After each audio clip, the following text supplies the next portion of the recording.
England, 1847. The morning fog hung thick over the countryside as Eleanor Collins stared out the carriage window, watching the rolling hills of Hampshire pass by. At 26, she had never imagined she would be travelling to meet a new husband, especially not a duke, less than a year after burying her first. "We shall arrive at Ravenshollow Manor within the hour, Mrs. Collins," announced Mr. Blackwood, her late husband's solicitor and the architect of her current predicament. Eleanor clutched her reticule tighter. "And you are certain there is no other way?" "I fear not, madam. With your husband's debts and your family's inability to support you—" He trailed off, the implication clear. Without this arrangement, destitution awaited her. She straightened her back, determined not to show her anxiety.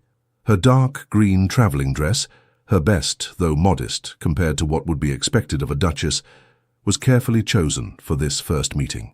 Her chestnut hair was neatly arranged beneath her bonnet, and she had practiced a serene expression to mask her inner turmoil. "The Duke of Ravenshollow is one of England's most distinguished noblemen," Mr. Blackwood continued.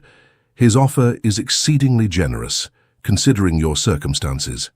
"Yes, how fortunate I am to be bartered to a man I've never met," Eleanor murmured, then regretted the sharpness of her tone. "Forgive me. I am grateful for your assistance." Mr. Blackwood's expression softened. "The Duke has been in mourning these past 3 years. His children need a mother, and he requires an heir. It is a practical arrangement, one that benefits you both." The carriage passed through imposing iron gates, revealing a grand manor house of weathered stone. Eleanor's breath caught at the sight of Ravenshollow Manor. Imposing and Gothic, its windows glinted like dark eyes, watching her approach. This would be her home, her prison or her salvation, she did not yet know. As the carriage pulled to a stop, Eleanor composed herself. A line of servants stood waiting, and at their head, a tall figure dressed in black, the Duke of Ravenshollow. Edmund Whittaker's stern countenance betrayed no emotion as he watched the carriage door open. At 35, his face already bore the hard lines of one who had known profound loss. His dark hair was shot with silver at the temples, and his penetrating grey eyes seemed to look through Eleanor rather than at her. "Mrs. Collins," his voice was deep and cold as he offered his hand to help her descend. "Welcome to Ravenshollow." Eleanor cursed gracefully.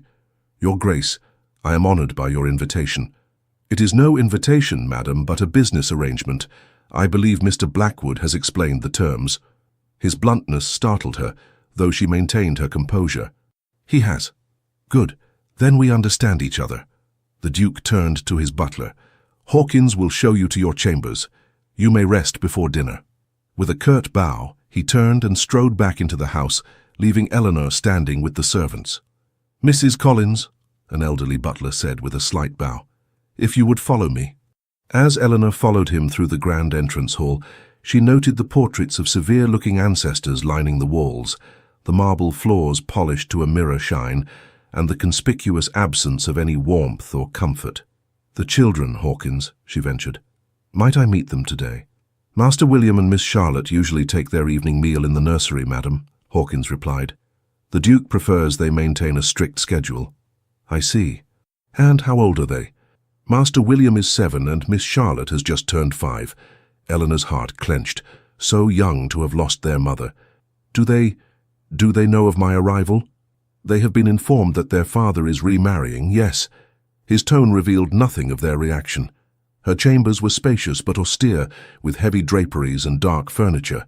A lady's maid was waiting to help her freshen up after the journey.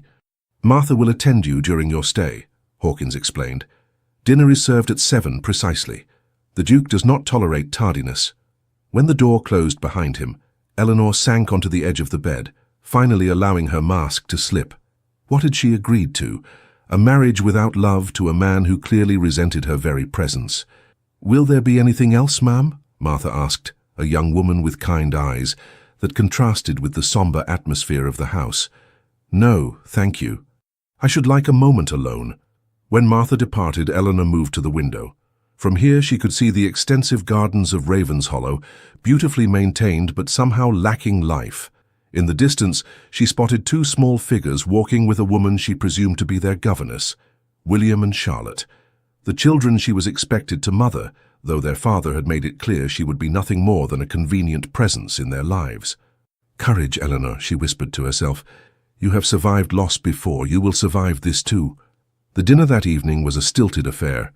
The Duke sat at the head of the long table, Eleanor at the opposite end, a distance that seemed to symbolize the chasm between them. "I trust your accommodations are satisfactory," he said, after they had been served the first course. "Quite, Your Grace. Ravenshollow is magnificent. It has been in my family for 10 generations.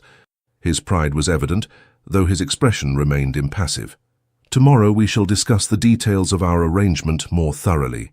For now, you should know that I expect you to fulfill the duties of Duchess with propriety and dignity." Eleanor set down her soup spoon. "And what of your children, Your Grace? What are your expectations regarding them?" Something flickered in his eyes. Pain, perhaps, or anger. "My children have a governess and a nanny. Your role will be to provide a maternal presence when appropriate. They are still recovering from their mother's passing. As are you, it seems." The Duke's jaw tightened. "Let me be clear, Mrs. Collins. I have agreed to this marriage for 2 reasons. My children need a mother figure and I require an heir. Beyond that, I neither desire nor expect anything resembling affection between us. My heart is buried with my late wife, and it shall remain so." The bluntness of his declaration, though not unexpected, stung nonetheless. "You speak with remarkable candor, Your Grace. I prefer honesty to false pretenses. If these terms are unacceptable to you, say so now before the banns are read." Eleanor met his gaze unflinchingly. "I entered into this arrangement with full awareness of its nature. I have no romantic illusions about our union." "Excellent. Then we understand each other." He raised his wine glass slightly. "To a mutually beneficial arrangement." Eleanor raised her own glass, though she did not drink. "When shall we marry?" "A fortnight from today, a small private ceremony. There will be no celebration." "As you wish." The remainder of the meal passed in near silence. When the Duke finally excused himself to attend to business matters, Eleanor felt she could breathe again. She declined dessert and asked to be shown back to her chambers. As she prepared for bed, the enormity of her decision weighed upon her. Tomorrow she would meet the children, the true reason she had accepted this loveless arrangement. Perhaps with them, she might find some purpose in this cold, grand house. Sleep eluded her as rain began to patter against the windows. Ravenshollow creaked and sighed around her, a living entity with secrets hidden in its ancient walls. Somewhere in this vast manor were 2 children who had lost their mother and a man who had lost his heart. Eleanor had lost much too, her husband, her security, her independence. But unlike the Duke, she had not yet surrendered hope. "Perhaps," she whispered into the darkness, "there is still room for happiness within these walls."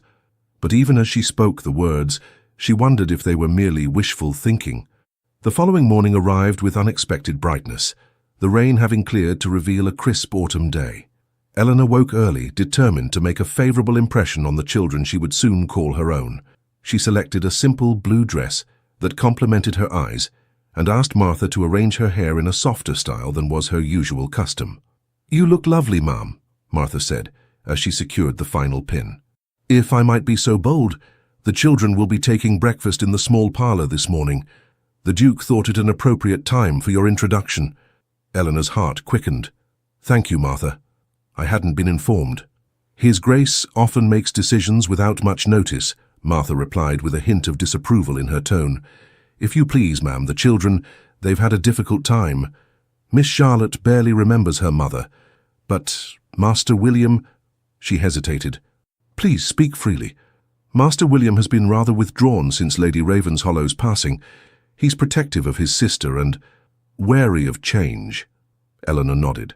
"I understand. Thank you for telling me." The small parlor was bathed in morning light when Eleanor entered. 2 children sat at a round table, their backs straight and faces solemn. The governess, a severe-looking woman, stood nearby. "Mrs. Collins," the governess acknowledged with a slight curtsy. "I am Miss Pemberton. Allow me to present Master William and Miss Charlotte Whittaker." William was a serious-looking boy, with his father's grey eyes and dark hair. Charlotte, fair-haired and delicate, regarded Eleanor with undisguised curiosity.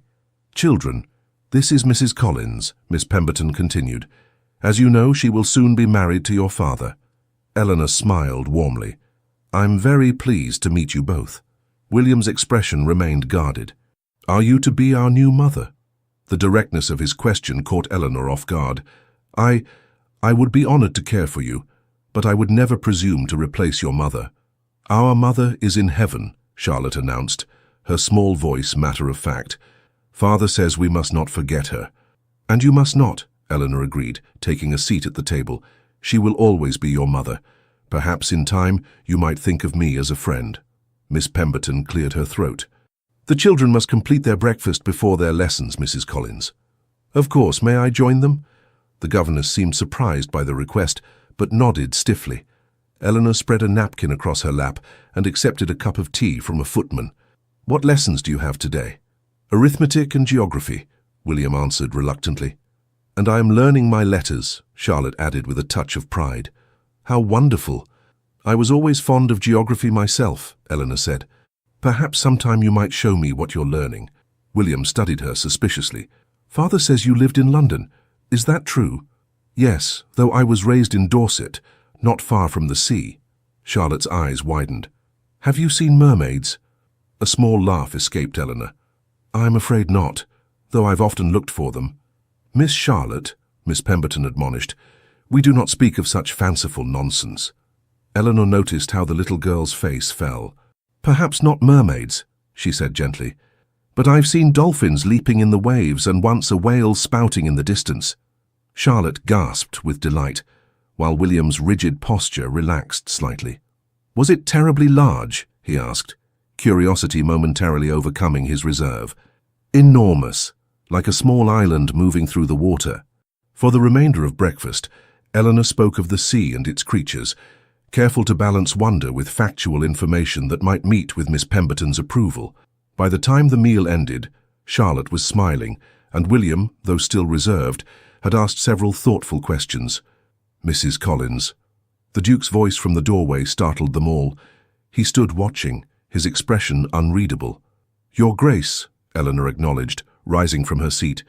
"Children, it is time for your lessons," he said. "Miss Pemberton, please escort them to the schoolroom." As the children filed out, Charlotte turned to wave shyly at Eleanor. William merely nodded, but it felt like progress nonetheless. When they were alone, the Duke approached. "I see you've met my children." "Yes, they're delightful.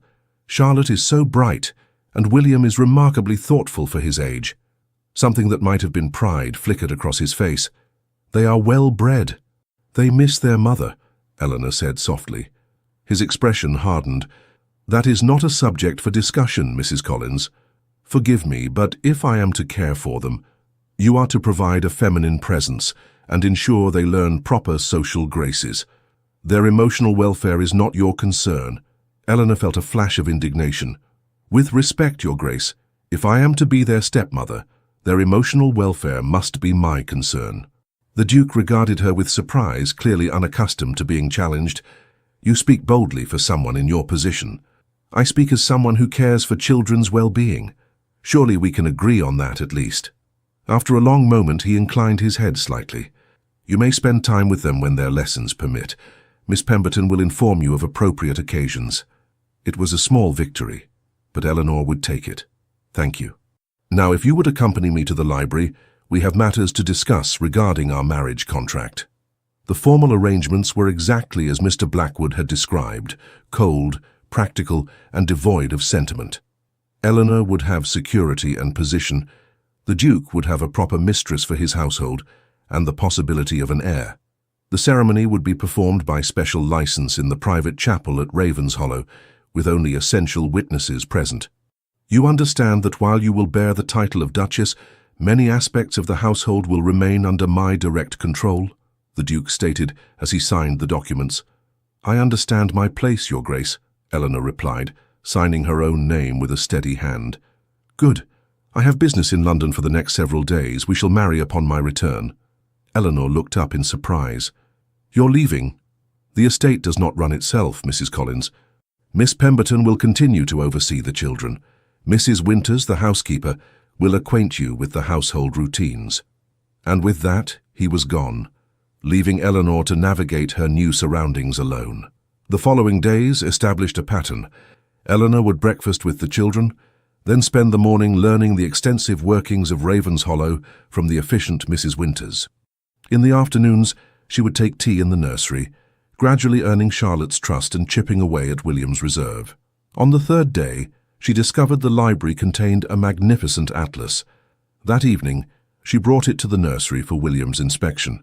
"This shows the whale migration routes," she explained, pointing to markings on the ocean expanse. "They travel thousands of miles each year." William's eyes widened with genuine interest. "Father never showed me this." "Perhaps he was saving it until you were older," Eleanor suggested. "But I think you're quite capable of understanding it now." From the corner where she played with her dolls, Charlotte called, "Tell us about the mermaids again." Miss Pemberton, who had been darning by the fire, pursed her lips but said nothing. "Instead," Eleanor suggested, "shall I tell you about the fishermen I knew in Dorset? They had the most extraordinary tales of the sea, all true ones." As the days passed, small changes occurred. Charlotte began to seek Eleanor out, bringing her drawings and whispering secrets. William remained more cautious, but occasionally Eleanor would catch him watching her with thoughtful consideration rather than suspicion. One afternoon she discovered him in the garden, attempting to construct a small boat from sticks and leaves. "That's quite clever," she remarked, kneeling beside him despite the damage to her skirts. "But if you use bark for the hull, it might float better." William looked skeptical. "Do you know about boats?" "My father taught me to make them when I was about your age," she confessed. "We would race them in the stream near our cottage." "Your father wasn't a duke," Eleanor smiled. "No, he was a country doctor, not grand at all, but very wise and kind." William seemed to consider this. "Father says you're to be the new Duchess." "Yes, though I must confess I know very little about being one." "My mother was a proper Duchess," he said, a note of challenge in his voice. "I'm sure she was wonderful," Eleanor replied gently. "Perhaps you could tell me about her someday, when you wish to." The boy's eyes filled suddenly with tears, which he wiped away with fierce determination. "I don't remember her face anymore," he whispered. "Sometimes I try, but I can't see it clearly." Eleanor's heart ached for him. "May I show you something?" She reached into her pocket and withdrew a small locket. Inside was a miniature portrait of her late husband. "I keep this with me to help me remember. Perhaps your father has a miniature of your mother you could keep." William touched the portrait with a gentle finger. "Father put all her things away. He doesn't like us to speak of her." "Sometimes," Eleanor said carefully, "when people are very sad, they find it difficult to speak of those they've lost. It doesn't mean they've forgotten or stopped loving them." The boy regarded her solemnly. "Would you ask Father if I might have a picture of Mother?" "I will," she promised. "Now, shall we find some bark for your boat?" That evening, Eleanor wrote a letter to the Duke in London, carefully describing the children's activities and progress. At the end, she added a tentative request. "William has expressed a desire for a miniature portrait of his late mother. I believe it would bring him comfort to have her image close. Might I have your permission to provide him with one?" 3 days later, a package arrived from London.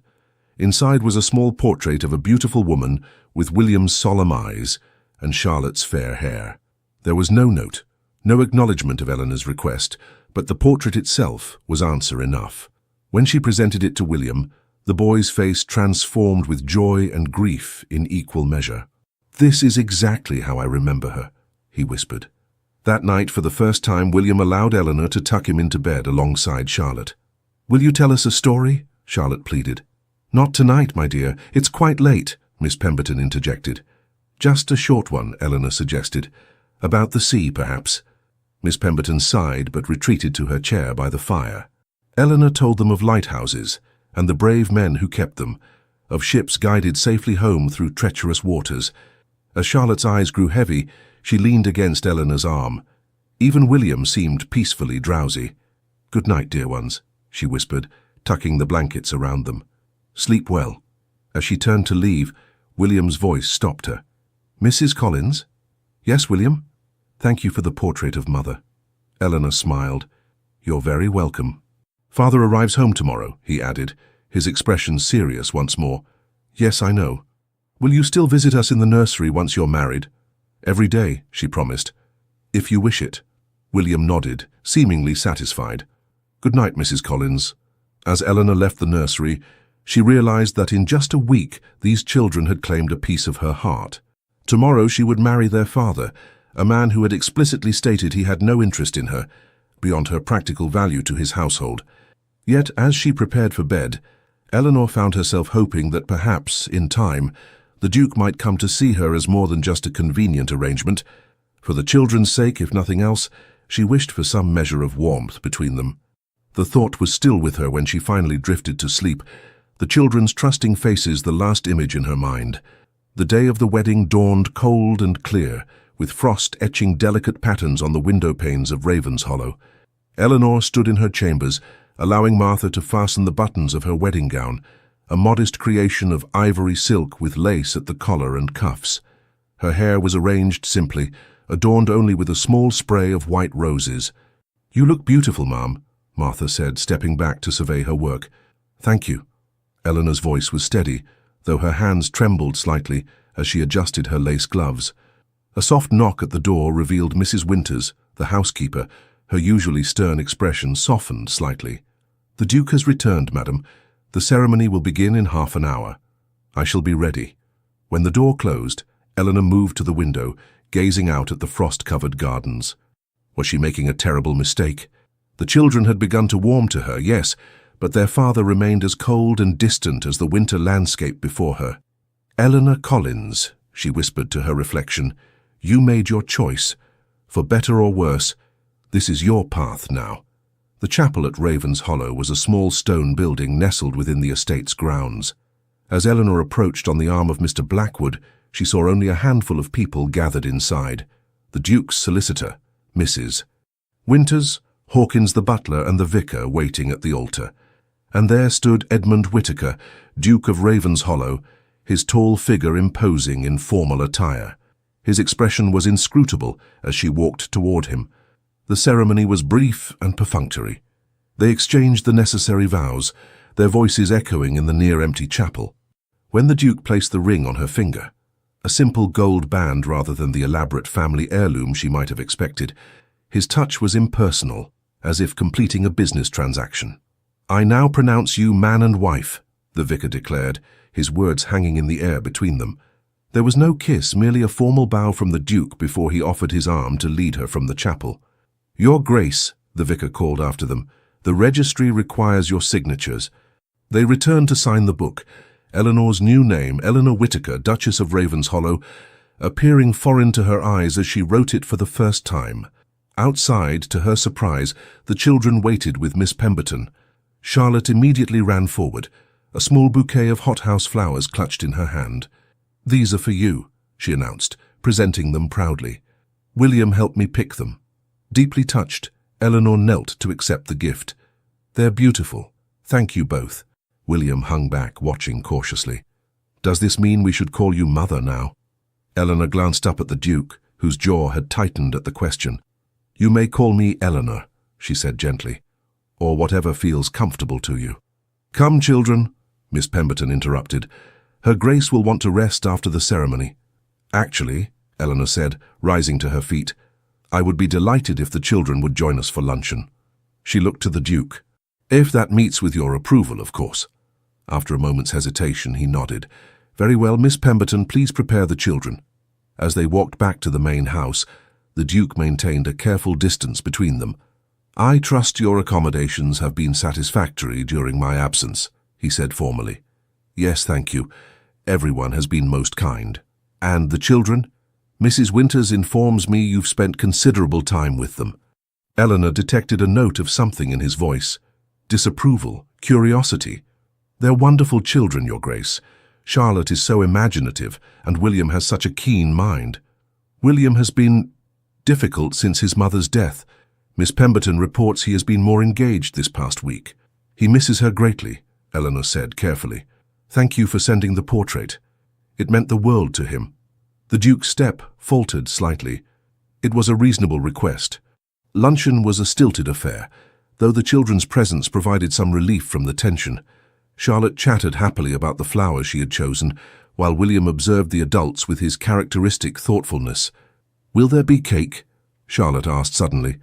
"Mother always said weddings should have cake." A painful silence fell over the table. The Duke's knuckles whitened around his fork. "Charlotte," Miss Pemberton admonished, "that is quite enough." Eleanor intervened gently. "There is no cake today, but perhaps we might ask cook to prepare something special for dessert." The Duke set down his utensils with a decisive click. "Children, you are excused. Miss Pemberton, please take them back to the nursery." When they had gone, he turned to Eleanor, his expression cold. "I would appreciate it if you would not make promises to my children without consulting me first." "It was merely a suggestion about dessert," Eleanor replied, trying to keep her voice even. "It begins with dessert and ends with them growing attached, expecting things I cannot provide." "You mean affection?" His eyes flashed. "I mean false hopes. They have already lost one mother. I will not have them believing in fairy tales about happy families." Eleanor set down her napkin. "With respect, Your Grace, they are children. They deserve whatever happiness we can give them. They deserve stability and structure, not emotional indulgence." "And why must those things be mutually exclusive?" Eleanor challenged. "Why can they not have both security and love?" The Duke stood abruptly. "Because love is transient, Your Grace. It deceives and then it destroys. I will not build my children's future on such a fragile foundation." With that, he strode from the room, leaving Eleanor alone at the vast dining table on her wedding day. The weeks that followed established a rhythm to their unusual marriage. Eleanor gradually took over management of the household, proving herself both capable and efficient. The Duke retreated to his study for most of the day, emerging only for dinner, where conversation remained painfully formal. At night they retired to separate chambers. The Duke had made it clear that while he expected an heir eventually, he was not yet prepared to fulfill that aspect of their arrangement. Eleanor found her joy in the hours spent with the children. Under her gentle guidance, Charlotte blossomed, her natural exuberance finding appropriate outlets.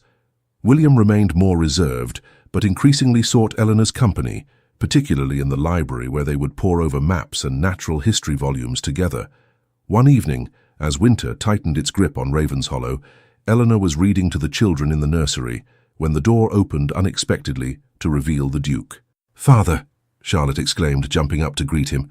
"Good evening, Charlotte." He patted her head awkwardly. "William!" The boy nodded solemnly. "Father, I apologize for the interruption," the Duke said, his gaze moving to Eleanor. "I was not aware you were here." "We were just reading about explorers," William volunteered. "Eleanor knows about Captain Cook's voyages." The Duke's eyebrow raised at the familiar use of her name, but he made no comment. "Indeed. My father was interested in exploration," Eleanor explained. "He had several books on the subject." "May Father join us?" Charlotte asked, tugging at the Duke's coat. Eleanor saw him stiffen, clearly uncomfortable. "I'm sure your father has important matters to attend to." "Actually," the Duke said, surprising them all, "I believe I can spare a few minutes." He lowered himself stiffly into a chair, his tall frame incongruous among the nursery furniture. Charlotte immediately climbed onto his lap, while William sat nearby watching carefully. "Please continue," the Duke said to Eleanor. She resumed reading, acutely aware of his gaze upon her. When she described Cook's navigation techniques, the Duke unexpectedly interjected to explain celestial navigation in terms the children could understand. "Father knows about the stars," William told Eleanor. "He taught me the constellations last summer." "Did he?" Eleanor smiled, glimpsing for the first time the father beneath the Duke's forbidding exterior. "Perhaps when spring comes, we might all observe them together." The Duke made no commitment, but neither did he dismiss the suggestion. When the children were finally tucked into bed, Eleanor and the Duke walked together down the corridor. "You're good with them," he said abruptly. The unexpected compliment caught her off guard. "Thank you. They make it easy. They're wonderful children." "They were not always so. After their mother died." He stopped, seeming to regret having raised the subject. Eleanor ventured carefully. "Children are remarkably resilient, but they need guidance through their grief." The Duke's face hardened. "And you believe I failed to provide that?" "Not at all. I merely meant I have done everything in my power to protect them from further pain," he interrupted, "including this marriage of convenience." Eleanor met his gaze steadily. "And yet you deny them the comfort of speaking about their mother, of remembering her openly."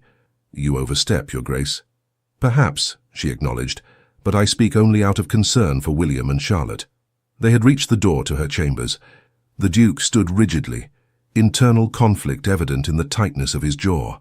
"My wife, my first wife, was everything to them," he said finally. "To me. When she died, something in this house died with her. I cannot resurrect it, nor would I try. I would never presume to replace her," Eleanor said gently, "but perhaps in time we might build something new, for the children's sake." He looked at her then, really looked at her, as if seeing her clearly for the first time. "You are not what I expected, Eleanor Collins." "Whitaker," she corrected softly. "Eleanor Whitaker now." A flicker of something, recognition perhaps, crossed his face. "Yes. Good night, Lady Ravenshollow. Good night, Your Grace." As winter deepened, subtle changes appeared at Ravenshollow. The Duke began to join them occasionally for tea in the afternoon. He would listen as Eleanor read to the children, sometimes adding his own knowledge to the stories. Once, to everyone's astonishment, he brought a wooden toy ship he had carved for William. "It's not very good," he said gruffly, "but after hearing about your interest in exploration—" William's face had lit up with joy. "Did you make this, Father? Truly?" "I did, though it's been many years since I attempted such craftsmanship." "It's magnificent," the boy declared, examining every detail. Eleanor had caught the Duke's eye over William's head, sharing a moment of quiet understanding that felt like the first true connection between them. Yet for every step forward, there seemed to be a retreat.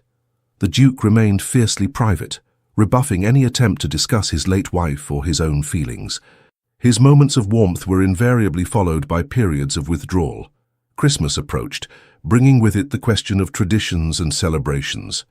Eleanor found herself facing resistance from the Duke when she suggested decorating the Great Hall. "Ravenshollow has not celebrated Christmas since my wife's passing," he informed her coldly. "The children receive gifts, of course, but there are no festivities." "But surely some observance would bring them joy," Eleanor pressed. "Not extravagant, just some greenery, perhaps, a Yule log. My decision is final." Eleanor might have accepted his verdict had she not later overheard Charlotte asking William if Father Christmas would find them this year. "Don't be silly," William replied, with the world-weary wisdom of his 8 years. "Father doesn't permit Christmas at Ravenshollow, not since Mother died." The sadness in his voice spurred Eleanor to action. That evening she knocked on the door of the Duke's study, a liberty she had rarely taken before. "Enter," came his voice. She found him at his desk, surrounded by estate ledgers. "Forgive the interruption, Your Grace." "What is it?" He did not look up from his work. "I wish to discuss Christmas arrangements." His pen paused. "I believe I made my position clear." "You did," Eleanor acknowledged, closing the door behind her. "But I must speak on behalf of the children." Now he did look up, a warning in his eyes. "My children." "Our children," she corrected gently, "at least in the eyes of society and the law. And they deserve a Christmas. They have never complained." "Because they dare not," Eleanor interrupted. "They have learned to suppress their desires rather than risk your disapproval." The Duke rose to his feet, anger evident in the set of his shoulders. "You presume too much about matters you do not understand." "Then help me understand," she challenged. "Why deny them something as simple as Christmas decorations? What possible harm could it do?" "It was my wife's favorite holiday," he said, his voice suddenly raw with emotion. "She transformed Ravenshollow each December. Every garland, every candle was placed by her hand. The children would help her decorate the tree, and she would—" He stopped, turning away. "I cannot bear to see pale imitations of her traditions." Eleanor's anger softened as understanding dawned. "You're not protecting the children from pain," she said quietly. "You're protecting yourself." His shoulders stiffened. "You know nothing of my pain." "I know what it is to lose someone you love," she replied. "My husband was not a grand man like yourself, but he was kind and good. And when he died, I thought the world had ended." She moved closer, though she did not touch him. "But the world continues, Your Grace. And so must we." The Duke turned, his expression a battlefield of emotion. "Do you think I don't know that? Every morning I wake and remember she is gone. Every night I retire alone with that same knowledge. Yet I rise, I manage the estate. I ensure my children's future. I continue." "Existing is not living," Eleanor said gently, "and neither is punishing yourself by denying joy, not only to yourself but to William and Charlotte." He studied her face as if searching for something. You truly care for them, don't you? I do, very much. After a long moment he sighed, his rigid posture softening slightly. What would you propose? Something modest. It was a small victory, but a significant one. Thank you, Your Grace. Edmund, he said unexpectedly, when we are alone you might call me Edmund. Eleanor felt a flutter of something warm in her chest. Thank you, Edmund. The Christmas preparations brought a new energy to Ravens Hollow. Under Eleanor's direction, the servants hung simple evergreen garlands in the main hall. A Yule log was selected and prepared with traditional herbs. Eleanor herself crafted small gifts for the children and staff, working late into the night on her creations. To her surprise, the Duke, Edmund, did not retreat from these activities, but began to participate in small ways. He approved the placement of candles in the windows, a tradition from his own childhood. He instructed the groundskeeper to cut the finest spruce for the Great Hall, where a modest tree would be decorated. On Christmas Eve, the four of them gathered to adorn the tree. Charlotte, beside herself with excitement, carefully placed glass ornaments on the lower branches. William, more reserved but clearly pleased, helped his father with the higher decorations. Eleanor watched them together, father and son working side by side, and felt a profound sense of rightness. This one was Mother's favorite, William said suddenly, holding up a delicate glass bird. Eleanor held her breath, waiting for Edmund's reaction. After a moment's hesitation, he knelt beside his son. Yes, he said softly. She loved birds. Do you remember how she would feed them in the garden? William nodded, his eyes shining. She let me help. Perhaps, Edmund suggested, his voice rough with emotion, you might like to continue that tradition this winter. The boy's face lit up. Could we? Truly? I think your mother would like that very much. It was the first time Eleanor had heard him speak of his late wife with anything other than guarded pain. That night, as they sat by the fire after the children had gone to bed, she found the courage to broach the subject. Thank you, she said simply, for allowing William to speak of his mother. Edmund stared into the flames. I thought I was protecting them by not speaking of her. I believed the memories would only cause them pain. Sometimes memories are all we have, Eleanor replied, and sharing them can ease the burden of loss. He looked at her then, his grey eyes reflecting the firelight. You are wiser than your years would suggest, Eleanor. Not wise, just acquainted with grief. A comfortable silence fell between them. When Edmund finally spoke again, his voice was hesitant, almost vulnerable. Her name was Caroline.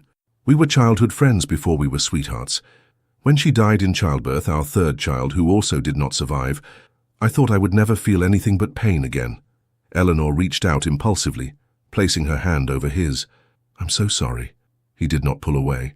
Caroline would have liked you, he said softly. She would have approved of how you care for the children. That means a great deal to me. Their eyes met, and for a breathless moment Eleanor felt something shift between them, a thawing of the ice that had encased his heart.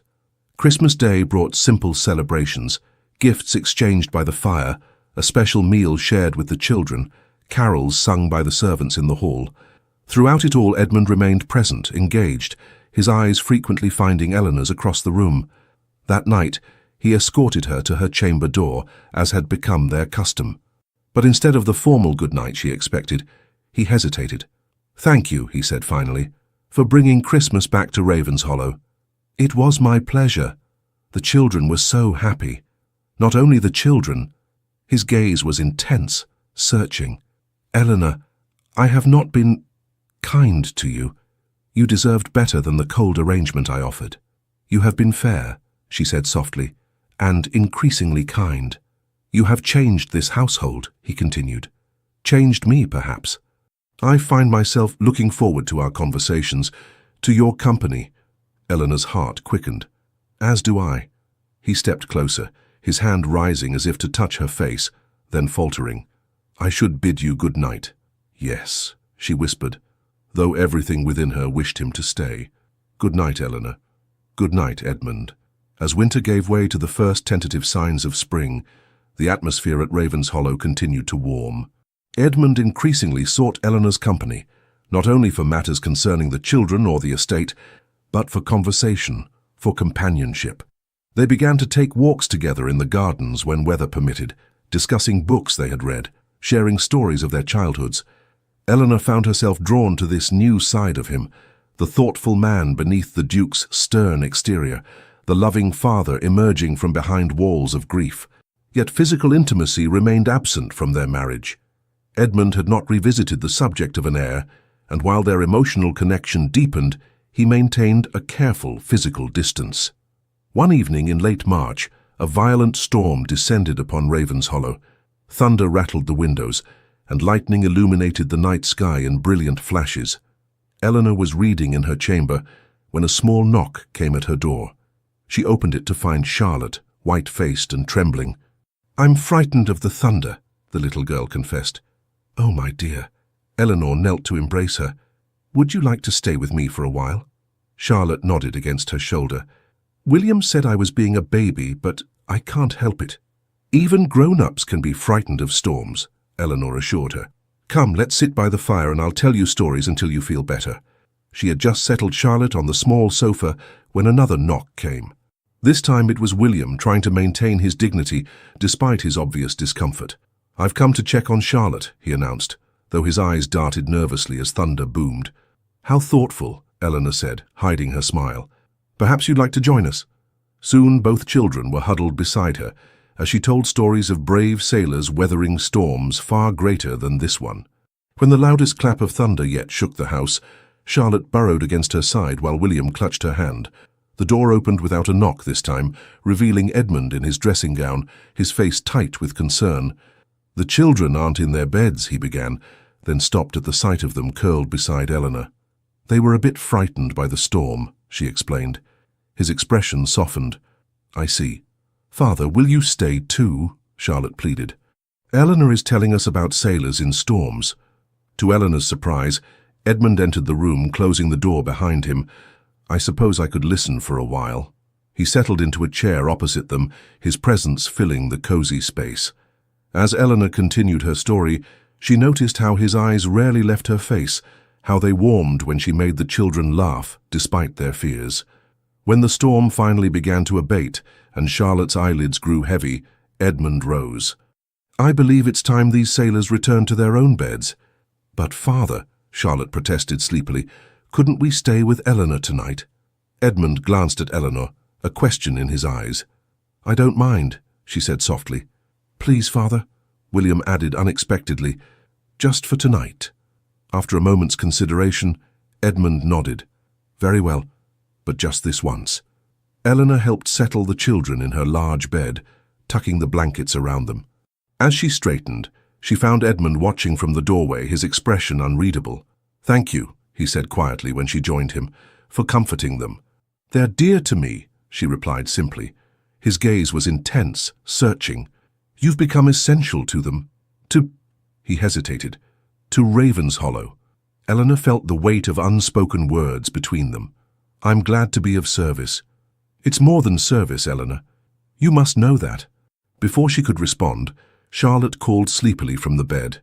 "Eleanor, aren't you coming?" "In a moment, dear," she called back, then turned to Edmund. "I should—" "Yes, of course." He stepped back. "Good night, Eleanor." "Good night, Edmund." As she settled beside the children, Eleanor's mind whirled with possibilities. Had she imagined the longing in his eyes? Was it possible that this marriage of convenience was becoming something more? In the days that followed, Edmund seemed both drawn to her and troubled by that attraction.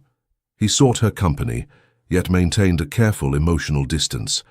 Eleanor, uncertain of his feelings and unwilling to risk the fragile peace they had established, followed his lead. Then came the evening that changed everything. Eleanor had been working with Mrs. Winters on household accounts when a message arrived from the village schoolmaster. A family had fallen ill, and the children needed temporary care. Without hesitation, Eleanor ordered the carriage prepared. "Your Grace," Mrs. Winters protested, "surely the village authorities can manage this matter. 3 children with no one to care for them?" Eleanor shook her head. "I cannot ignore such need when it is within my power to help."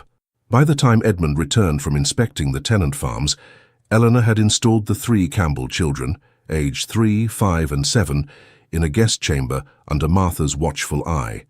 The village doctor had assured her their illness was not contagious, merely the result of poor nutrition and cold conditions. "What is the meaning of this?" Edmund demanded when he discovered the situation.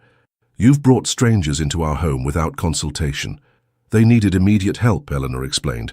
"Their mother is in the infirmary, and their father was injured in the mill accident last month.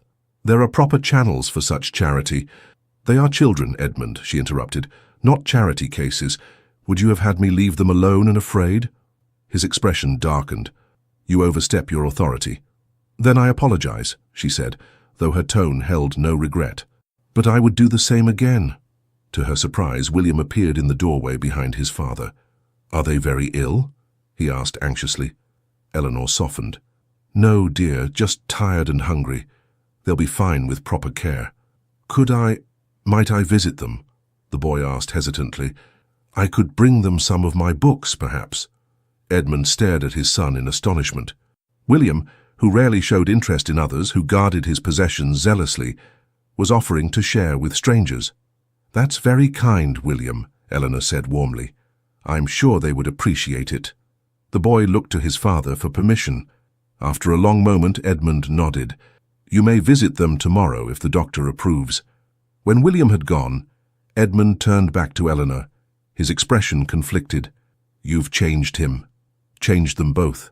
"Children learn by example," she said simply. "They have good hearts." "As do you." His voice had softened. "Your compassion, it reminds me of—" "Caroline?" Eleanor suggested gently. He nodded. "She would have done exactly as you did today." Over the next week, the Campbell children became temporary members of the household. To everyone's surprise, William and Charlotte took them under their wing, sharing toys and stories. Edmund, initially resistant, found himself drawn into their games, his natural reserve melting in the face of childish enthusiasm. Eleanor watched in quiet joy as the man she had married gradually emerged from behind the Duke's formal facade. He laughed more freely, spoke more openly, even joined in an impromptu game of hide-and-seek that left Hawkins scandalized and the children delighted. One evening, as they sat together in the library after the children had gone to bed, Edmund regarded her with thoughtful eyes. "You've given William and Charlotte something I could not," he said quietly. "What do you mean?" "Joy. The courage to open their hearts." He set aside his book. "I thought I was protecting them by teaching them restraint, but you've shown me they need more than that to truly live." Eleanor felt a rush of emotion at his words. "They need you, Edmund. Your love, your wisdom. They treasure every moment you spend with them." "And you?" he asked, his voice dropping to a near whisper. "What do you need, Eleanor?" The question caught her off guard. Before she could answer, the library door burst open, and Charlotte ran in, her nightgown billowing around her. "Eleanor, father, young Thomas Campbell said his first word. He said duck when I showed him my wooden toys." Edmund chuckled, lifting his daughter onto his lap. "That's remarkable indeed. But shouldn't you be in bed, young lady?" "I was too excited to sleep," Charlotte confessed, "and then I heard a strange noise outside my window." "What sort of noise?" Eleanor asked, immediately concerned. "Like scratching. William says it's just the tree branches, but it sounded different." Edmund exchanged a glance with Eleanor. "I'll investigate. Come, I'll take you back to bed and check on this mysterious noise." As they left the library, Eleanor felt a curious mix of disappointment and anticipation. What might Edmund have said if they hadn't been interrupted? What might she have answered? Later that night, unable to sleep, Eleanor wrapped a shawl around her shoulders and made her way to the small balcony adjoining her chambers. The spring air was cool but not unpleasant, scented with the first blooms of the season. "Eleanor!" She turned to find Edmund standing in the shadows of the garden below, looking up at her. "What are you doing out so late?" she asked. "I could ask the same of you," he replied. "May I join you?" At her nod, he disappeared, then, moments later, knocked softly at her chamber door. Eleanor admitted him, suddenly conscious of her informal attire and loose hair. "I apologize for the intrusion," he said, remaining near the doorway. "But there was something I wished to say, and I find I cannot wait until morning." "What is it?" she asked, her heart quickening. Edmund took a step closer, his expression serious in the candlelight. "When we married, I told you I would never love again. I believed it with absolute certainty." Eleanor held her breath, afraid to hope. I was wrong, he continued, his voice low and intense. What I feel for you, it has grown so gradually that I scarcely recognized it until it was too late to resist. Edmund, she whispered, unable to say more. He moved closer still, close enough that she could see the vulnerability in his eyes. I do not expect you to return these feelings. Our arrangement was never meant to be more than practical, but I find I cannot continue to treat you as merely the mistress of my household, the caretaker of my children, not when you have become so much more to me. Eleanor's heart soared at his words. And if I told you that my feelings have changed as well, that what began as duty has become something else entirely? His eyes widened with hope. Eleanor, do you mean— I love you, Edmund, she said simply. I have for some time now. For a moment he stood motionless as if unable to believe her words. Then, with a sound that was half laugh, half sigh, he closed the distance between them and took her hands in his. I love you, he said, his voice rough with emotion. I fought against it, told myself it was impossible, but I can deny it no longer. Slowly, giving her every chance to pull away, he lowered his head until his lips met hers in a tender kiss. Eleanor responded with all the feeling she had kept hidden for months, her arms slipping around his neck as his encircled her waist. When they finally parted, Edmund rested his forehead against hers. Stay with me, he whispered. Be my wife in truth, not just in name. Yes, she answered without hesitation. With all my heart, yes. That night, their marriage was finally consummated, not as the cold arrangement it had begun, but as a union of deep and genuine love. As dawn broke over Ravenshollow, Eleanor lay in Edmund's arms, her head resting on his chest, his heartbeat steady beneath her ear. What changed? She asked softly. When did you begin to see me differently? He was quiet for a moment, his fingers trailing through her hair.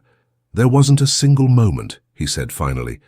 It was countless small things, the way you read to the children, how you stood your ground when you believed you were right, your compassion for the Campbell family. He pressed a kiss to her temple. You brought life back to Ravenshollow, Eleanor, to me.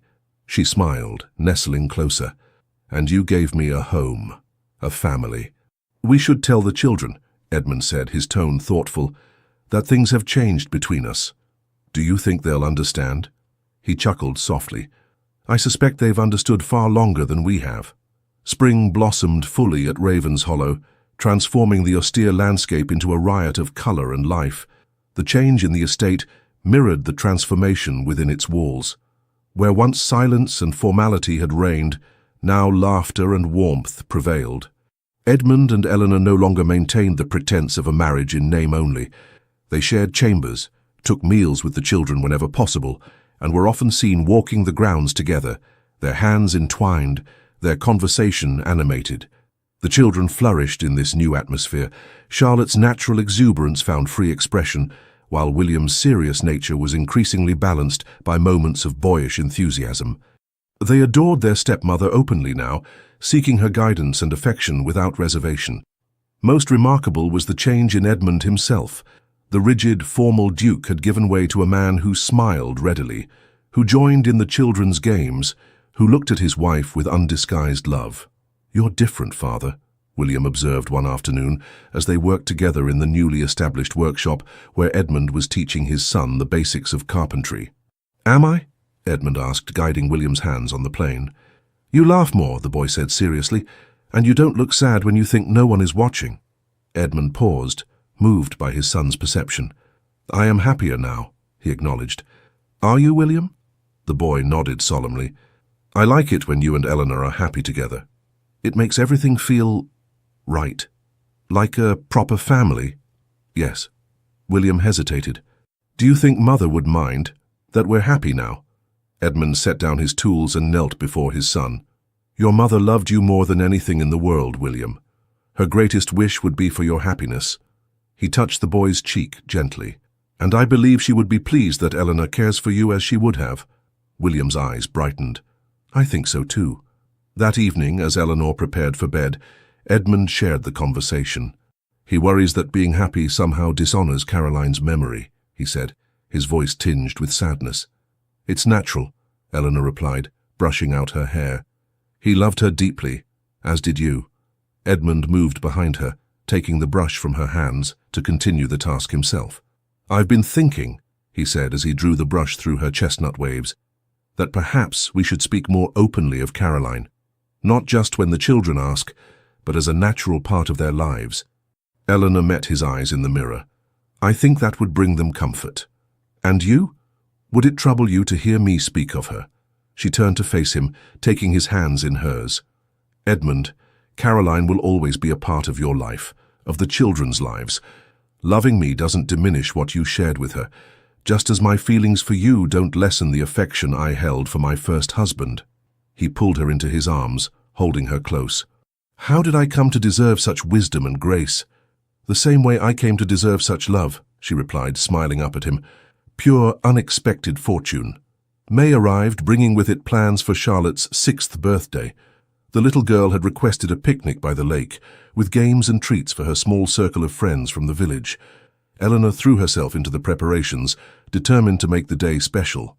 She commissioned a new doll from the finest toy maker in London, sewed a matching dress for Charlotte to wear, and arranged for a small orchestra to play during the celebration. The morning of the birthday dawned clear and warm. Charlotte, beside herself with excitement, twirled in her new dress while William watched with the indulgent tolerance of an older brother. "You look very pretty," he conceded when she demanded his opinion. "Like a princess?" she pressed. "Like a very nice Charlotte," he replied diplomatically. Eleanor laughed, adjusting the ribbon in the little girl's hair. "You both look wonderful. Now, shall we see if your father is ready?" They found Edmund in his study, completing some urgent correspondence before the day's festivities. He looked up as they entered, his face lighting with pleasure at the sight of them. "My, what elegant company," he declared, setting aside his pen. "Especially the birthday girl." Charlotte performed an exaggerated curtsy, then rushed to hug him. "Is it time for the picnic yet, Father?" "Nearly," he assured her. "I've just one more letter to sign, and then I'm entirely at your disposal for the day." "Promise?" she asked seriously. "You have my word as a duke," he replied with equal gravity, though his eyes twinkled. The picnic was a tremendous success. The children played games on the lawns, sloping down to the lake, while the adults conversed in the shade of ancient oaks. Eleanor, watching Edmund join in a game of blind man's buff, felt her heart swell with love for this man who had transformed from the cold, forbidding duke into a doting father and husband. Later, as Charlotte opened her gifts surrounded by admiring friends, William appeared at Eleanor's side. "She's very happy," he observed. "Yes, she is," Eleanor agreed. "Are you enjoying the day as well?" He nodded. "Father asked if I might like a similar celebration for my birthday in August." "And what did you say?" "That I'd prefer a smaller gathering, perhaps just the 4 of us, with a fishing expedition on the lake." Eleanor smiled, touched by his inclusion of her in his family circle. "That sounds perfect." As the day wound to a close and the guests departed, Charlotte declared it had been the very best birthday in the history of birthdays. Exhausted but elated, she fell asleep in the carriage on the short journey back to the house. Edmund carried her up to bed, with Eleanor and William following behind. As they tucked her in, still in her party dress since she was too tired for nightclothes, Charlotte stirred briefly. "Thank you for my perfect day," she murmured sleepily. "You're very welcome, sweetheart," Eleanor whispered, kissing her forehead. In the corridor outside, William hesitated before heading to his own room. "It was a good day," he said, his tone conveying deeper meaning than the simple words. "It was," Edmund agreed, placing a hand on his son's shoulder. "One of many to come, I hope." The boy nodded, then surprised them both by hugging Eleanor before retreating to his chamber. As they walked to their own rooms, Edmund drew Eleanor close. "Have I told you today how much I love you?" "You have," she smiled, "but I never tire of hearing it." "Then let me show you instead," he murmured, leading her toward their bedchamber.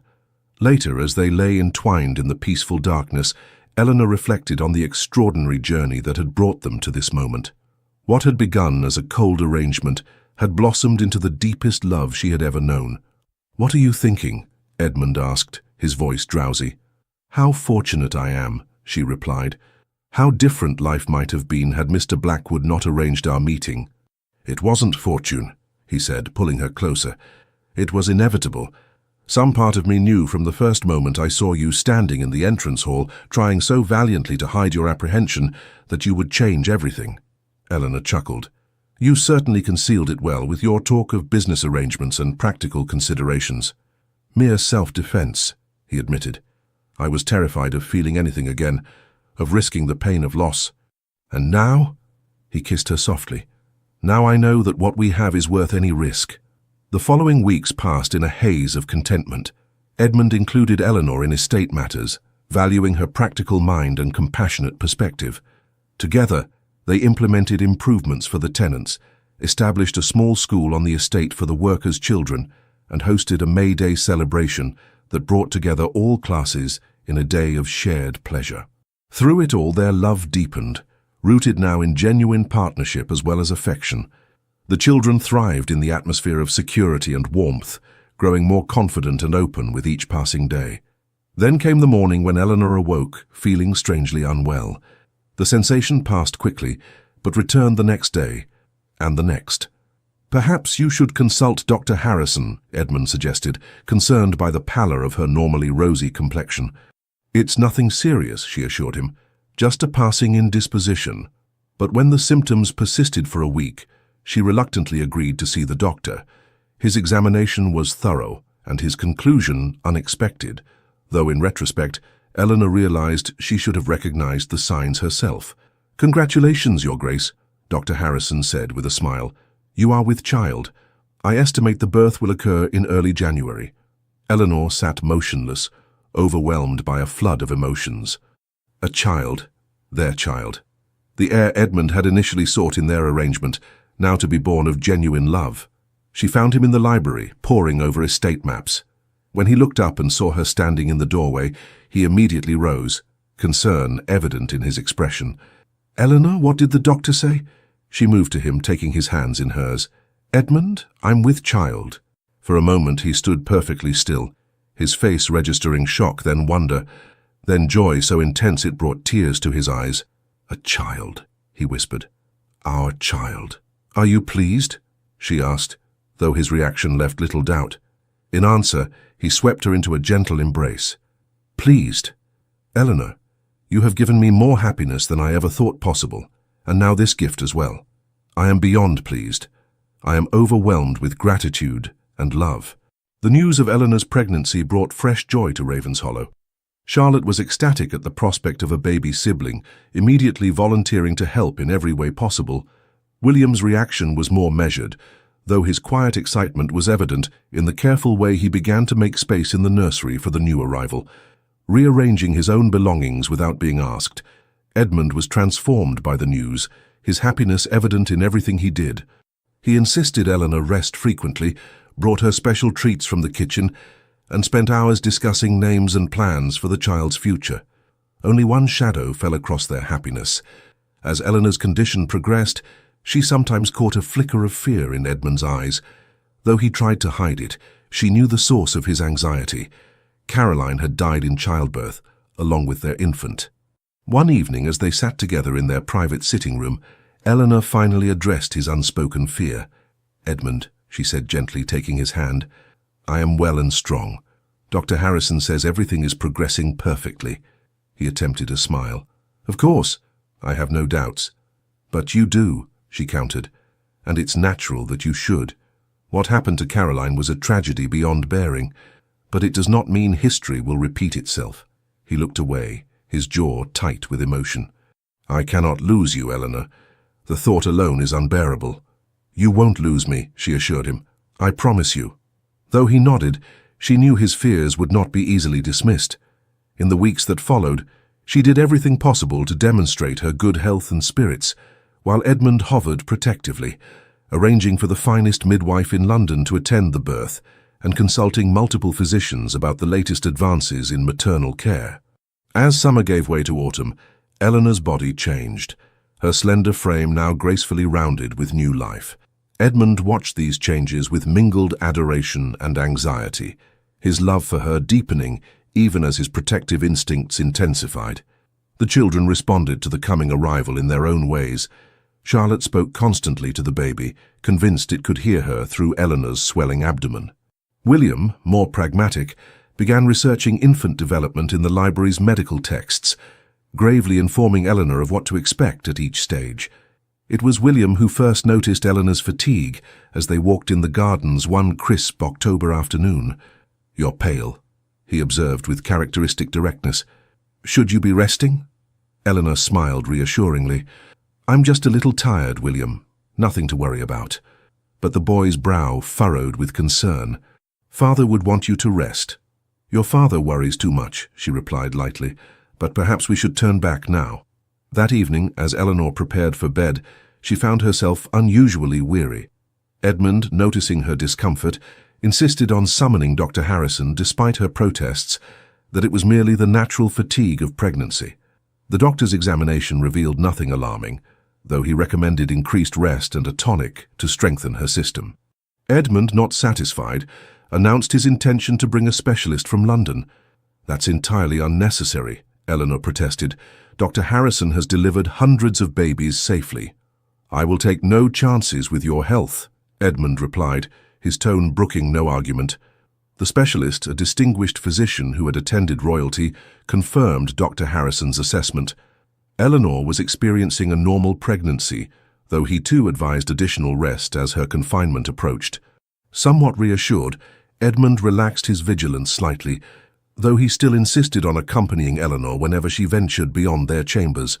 The household adjusted to this new routine, the servants quietly ensuring that the Duchess's comfort was prioritized in every way. November brought the first snow, transforming Ravenshollow into a winter wonderland that delighted Charlotte and prompted William to design an elaborate snow fort. Eleanor watched from the window as Edmund joined the children in their play, his deep laugh carrying across the frosty air. "Your father seems happy," she remarked to William when he came in later, cheeks flushed with cold. "He is," the boy agreed, accepting the hot chocolate Martha had prepared. "He says you've brought the sun back to Ravenshollow." Eleanor smiled, touched by the poetic sentiment so at odds with Edmund's usual practical nature. "Did he really say that?" William nodded solemnly. "To Charlotte and me. He said we must always remember how fortunate we are to have you." That night, as Edmund read aloud to her from a new novel, Eleanor felt the baby move vigorously. "Oh!" she exclaimed, placing a hand on her rounded belly. Edmund immediately set aside the book. "What is it? Are you unwell?" "No, no," she laughed, taking his hand and placing it where the child kicked. "Feel. The baby is dancing." His expression transformed with wonder as he felt the strong movements beneath his palm. "That's remarkable," he whispered. "Our child is strong," Eleanor said softly, "like its father. And wise, like its mother," he added, his eyes shining with emotion. As December arrived, preparations for both Christmas and the baby's arrival occupied the household. Eleanor supervised the seasonal decorations from a comfortable chair, while Edmund divided his time between estate matters and ensuring every detail of the nursery was perfect. The children, excited by both upcoming events, were unusually well behaved, eager to please their parents and demonstrate their readiness for the responsibility of a new sibling. One afternoon, while Edmund was meeting with tenants and the children were at their lessons, Eleanor decided to rest in their bedchamber. As she entered, something white on her pillow caught her eye. A letter. Curious, she picked it up. The handwriting was clearly William's, careful and deliberate. The message, written on the finest stationery, was brief but powerful. "Dear Eleanor, Charlotte and I have talked about it, and we wanted you to know, we choose you. We love Father, and we loved our first mother, but we choose you too, to be our mother now and forever." With all our love, William and Charlotte, tears filled Eleanor's eyes as she read the simple, heartfelt declaration. This gift, this acceptance from William and Charlotte, meant more to her than any title or fortune ever could. She was still holding the letter, tears streaming down her face when Edmund returned. His expression immediately shifted from greeting to concern. "Eleanor, what's wrong?" He crossed the room quickly, kneeling before her chair. Wordlessly, she handed him the letter. As he read, his own eyes grew moist. "They left it on my pillow," she whispered. "Edmund, they truly accept me." He took her hands in his. "Of course they do. How could they not love you, as I do?" I've tried so hard to honor Caroline's memory while caring for them as my own. And you've succeeded beyond any hope I could have had, he assured her. You've given them permission to love again, just as you did for me.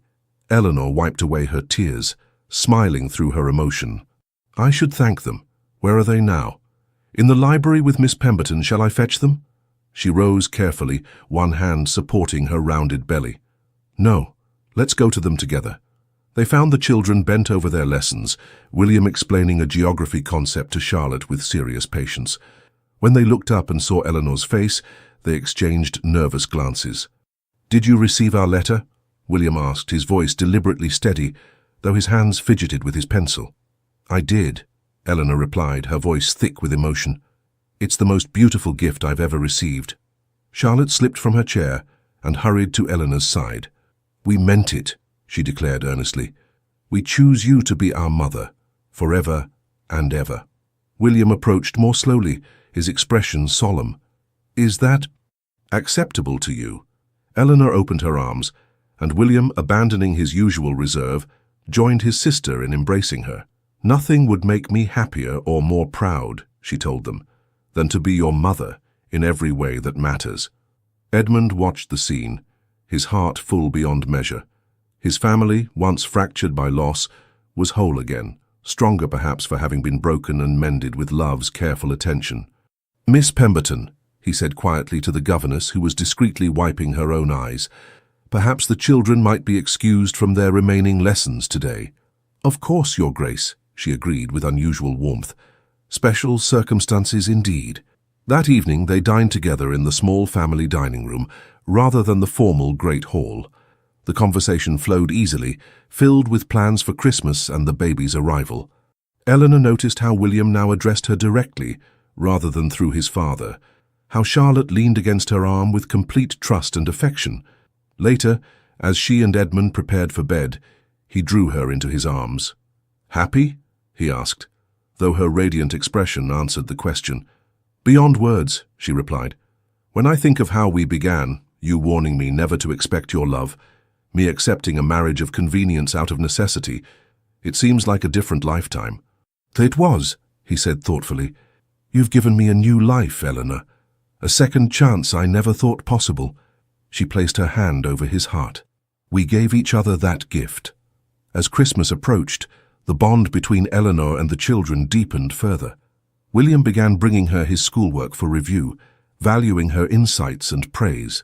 Charlotte insisted on helping prepare for the baby, carefully folding tiny garments and arranging them in the nursery drawers. Edmund watched this blossoming relationship with quiet joy, his earlier fears about the pregnancy gradually easing as Eleanor remained healthy and strong. Though he still insisted on her resting frequently, he no longer hovered with obvious anxiety, trusting in her resilience and the excellent care provided by Dr. Harrison. Christmas Eve arrived with a gentle snowfall that transformed Ravenshollow into a glistening wonderland. The four of them gathered in the great hall, now festively decorated with greenery and candles, to place the final ornaments on the tree. This one is from last year, Charlotte announced, carefully hanging a painted wooden star. Eleanor helped me make it, remember? And this one, William added, displaying a delicate glass ship, was Father's gift to me. Eleanor watched them, one hand resting on her abdomen, where the baby moved restlessly. Every object on the tree told a story of their family's journey, from grief to healing, from formality to love. Edmund joined her, his arms slipping around her waist. Are you tired? Should you rest before dinner?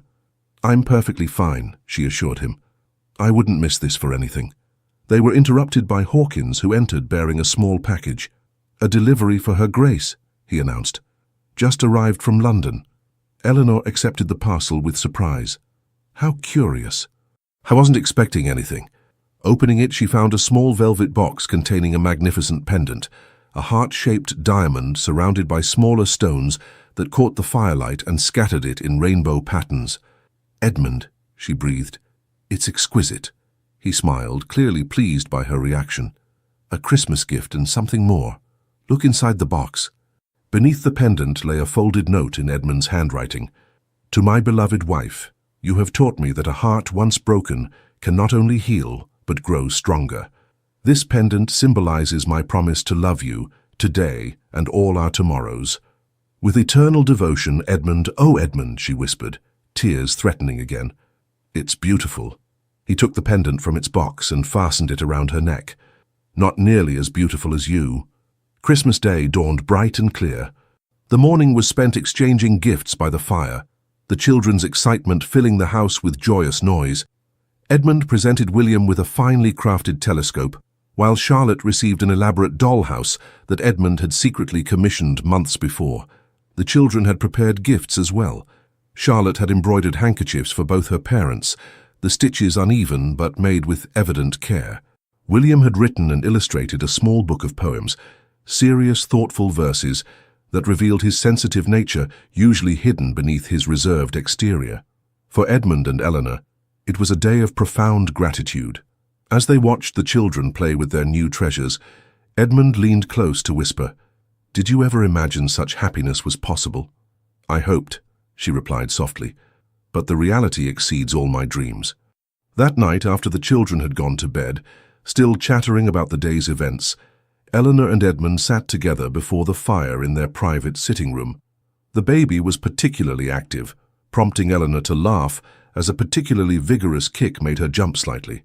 "I believe our child will be quite athletic," she remarked, guiding Edmund's hand to feel the movement. "Or perhaps musical," he suggested with a smile, "like its mother." Eleanor was about to reply when a sharp pain caught her by surprise. She gasped, her hand tightening around Edmund's. "Eleanor!" Alarm sharpened his voice. "What is it?" "I'm not sure," she began, but another pain interrupted her words. "Oh!" Edmund was immediately on his feet. "I'll send for Dr. Harrison." "Wait," she said, trying to remain calm. "It may be nothing. False pains are common in the later months." But another contraction, stronger than the first, made her reconsider. Perhaps the doctor would be wise after all. Edmund rang for a servant with such urgency that Hawkins appeared within moments, still in his evening attire. "Fetch Dr. Harrison immediately," Edmund ordered. "Tell him the Duchess may be in labor." "Yes, Your Grace." The butler departed swiftly, recognizing the seriousness of the situation. Edmund returned to Eleanor's side, his face tight with concern. "Let's get you to bed," he said gently. "Can you walk or shall I carry you?"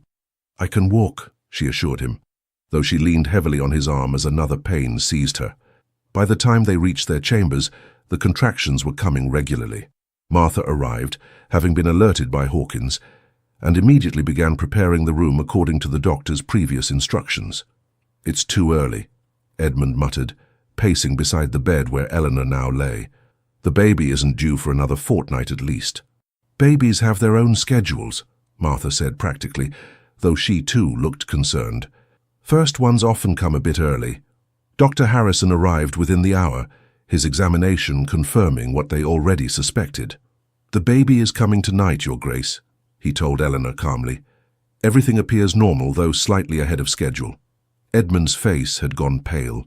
"Is there any danger?" "No more than any birth," the doctor replied, his manner reassuring. "Her Grace is young and healthy, and the baby has been developing well." But Edmund could not be easily comforted, his mind haunted by memories of another Christmas, another birthing chamber. "I should send for the specialist in London," he said, moving toward the door. "There's no time," Dr. Harrison said firmly. "The baby will arrive before morning. I assure you, Your Grace, I am fully capable of attending the Duchess." Eleanor reached for Edmund's hand.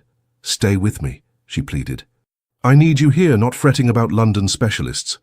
The naked fear in his eyes nearly broke her heart. "I cannot lose you," he whispered. "You won't," she promised. "We'll face this together, as we have everything else." The labor progressed steadily through the night. Eleanor bore the pain with remarkable composure, while Edmund remained by her side, his initial panic giving way to steady support. He bathed her forehead, held her hand through contractions, and whispered encouragement when her strength began to flag. As dawn approached, Dr. Harrison announced that the time had come. "The baby is ready to meet the world," he said cheerfully. "One more good push, Your Grace." Eleanor gathered her remaining strength, gripping Edmund's hand tightly as she followed the doctor's instructions. There was a moment of intense pain, followed by the most beautiful sound she had ever heard, the lusty cry of their newborn child. "A boy," Dr. Harrison announced triumphantly. "A fine, healthy son." Edmund stood transfixed, watching as the doctor placed the squalling infant on Eleanor's chest. The baby, red-faced and indignant at his abrupt entry into the world, gradually quieted as Eleanor cradled him close. "Hello, little one," she whispered, tears of joy streaming down her face. "We've been waiting for you." Edmund found his voice at last. "Eleanor," he breathed, "he's perfect, you're perfect." He touched the baby's tiny hand with a reverent finger. "Our son." After the doctor had completed his examination of both mother and child, pronouncing them excellently well, and Martha had helped clean and settle them, Edmund was finally able to hold his son. "He has your eyes," Eleanor observed drowsily from the bed, exhaustion claiming her now that the ordeal was over. "And your chin," Edmund replied, studying the infant's face with wonder. "What shall we name him?" They had discussed various possibilities over the past months, but had not settled on a final choice. Now, looking at their son's solemn expression, so like William's, Eleanor knew. "James," she said softly. "After your father." Edmund's eyes filled with tears. "James," he repeated. "James Whitaker." A gentle knock at the door preceded William's anxious face peering into the room. "Father, is Eleanor—" "Come in," Edmund called softly. "There's someone you should meet." William entered cautiously, followed by Charlotte, who was practically bouncing with excitement despite the early hour. They approached the bed where Eleanor lay, their eyes wide at the sight of the tiny bundle in their father's arms. "Children," Edmund said, his voice thick with emotion, "this is your brother, James." William stared at the baby with fascination. "He's very small." "But he'll grow," Eleanor assured him. "Just as you did." Charlotte clambered onto the bed, mindful of Eleanor's comfort. "Can I touch him?" "Gently," Edmund cautioned, bringing James closer for the children to see. "Hello, James," Charlotte whispered, stroking the baby's cheek with a feather-light touch. "I'm your sister." William hung back slightly, watching the scene with an expression Eleanor couldn't quite interpret. "William," she called softly. "Are you all right?" The boy looked up, his eyes suspiciously bright. Is he truly our brother? Even though—" Understanding dawned. "Even though I'm not your birth mother?" Eleanor finished gently. "Of course he is. We are a family, William. All of us." "The letter we wrote," he said hesitantly. "We meant it. We chose you to be our mother." "And I chose you as my children," she replied, holding out her free arm to him. "All three of you now." William moved forward then, allowing himself to be drawn into a careful embrace. "He's rather handsome," he conceded, examining his new brother with cautious approval. "For a baby." Edmund watched his family, his wife, his two eldest children, and the newborn son he had once feared would never exist, and felt a completeness he had never thought to experience again. The shadow of his first wife's death, which had haunted him for so long, seemed finally to lift in the presence of this new life, this new chance at happiness. Later, when the children had been persuaded to return to bed for a few more hours of sleep, and Martha had taken the baby to the cradle beside Eleanor's bed, Edmund sat holding his wife's hand, unwilling to leave her side even for a moment. "You should rest," she murmured, though her own eyes were fighting to stay open. "In a while," he promised. "I just want to look at you a bit longer." "I told you there was nothing to fear," she reminded him with a tired smile. "You were right, as usual." He raised her hand to his lips. "Eleanor, I don't have the words to express what you've given me, what you've given all of us." "You don't need words," she replied softly. "I see it in your eyes, in how you are with the children, in everything you do." He leaned forward to kiss her gently. "Rest now, my love. I'll be here when you wake." As Eleanor drifted into peaceful sleep, Edmund moved to the cradle where his son slumbered. The baby's tiny chest rose and fell with each breath, his perfect fingers curled into small fists. "Welcome to Raven's Hollow, James," Edmund whispered. "Welcome to our family." In the days that followed, the house adjusted to its newest member. The children were endlessly fascinated by the baby, with William assuming a serious protective role, and Charlotte appointing herself assistant nursemaid. Eleanor recovered swiftly, her natural vigor reasserting itself. Within a week, she was able to join the family for meals, carrying James proudly for all to admire. Edmund watched over them all with a newfound serenity.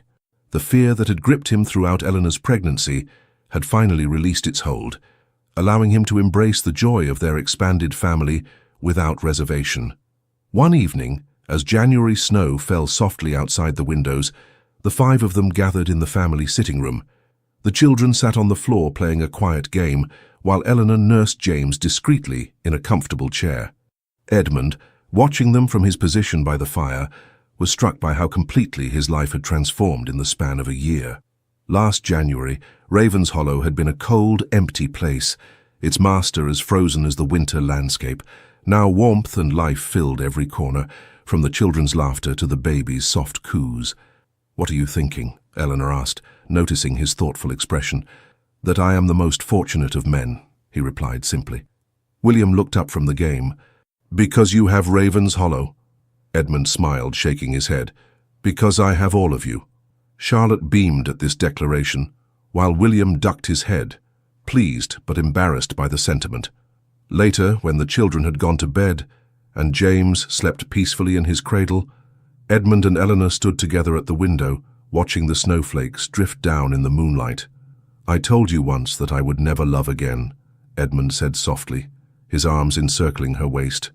"That my heart was buried with Caroline. And I accepted those terms," Eleanor remembered. "How distant that seems now." "I believed it then," he confessed.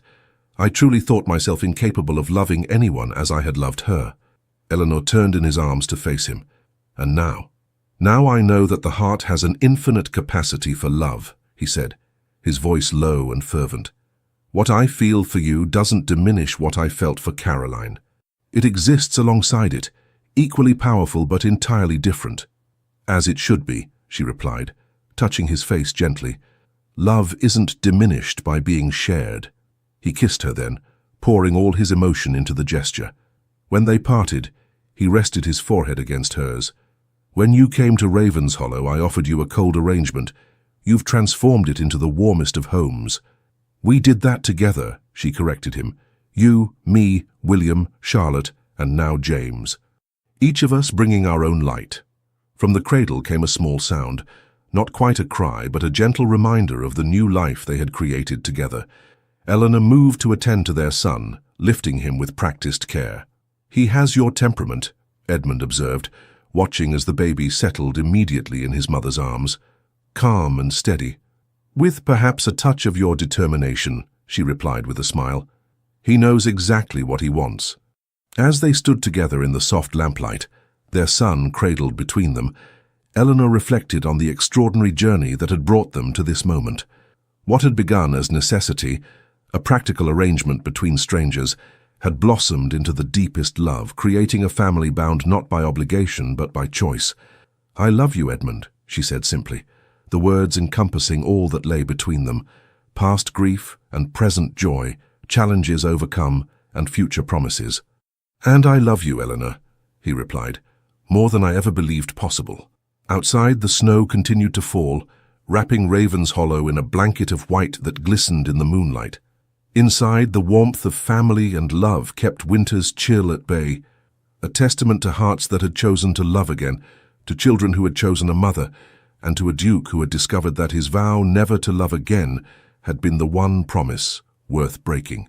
The end, dear listener.